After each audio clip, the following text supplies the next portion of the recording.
Shalom and welcome back. Today we are talking about 5 fruits of repentance. Bring forth therefore fruits worthy of repentance. Luke chapter 3 verse 8. Firstly, true repentance begins with knowledge of sin.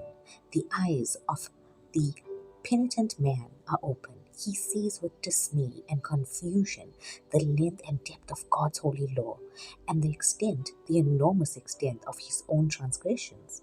He discovers, to his surprise, that in thinking himself a good sort of man and a man with a good heart, he has been under a huge delusion. Secondly, true repentance goes on to work sorrow for sin. The heart of a penitent man is touched with deep remorse because of his past transgressions. He is cut to the heart to think that he should have lived so madly and so wickedly.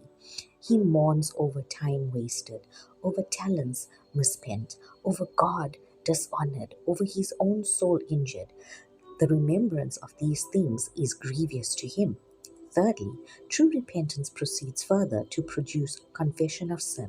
The tongue of a penitent man is loosed. He feels he must speak to that God against whom he has sinned. Something within him tells him he must cry out to God and pray to God and talk with God about the state of his own soul.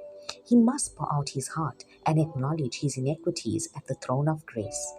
Fourthly, true repentance furthermore shows itself in a thorough breaking off from sin. The life of a penitent man is altered. The course of his daily conduct is entirely changed. A new king reigns within his heart. He puts off the old man. What God commands, he now desires to practice, and what God forbids, he now desires to avoid. Number 5, true repentance in the last place shows itself by producing in the heart a settled habit of deep hatred of all sin.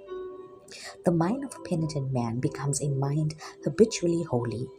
He harbors that which is evil and cleaves to what which is good. He delights in the law of God.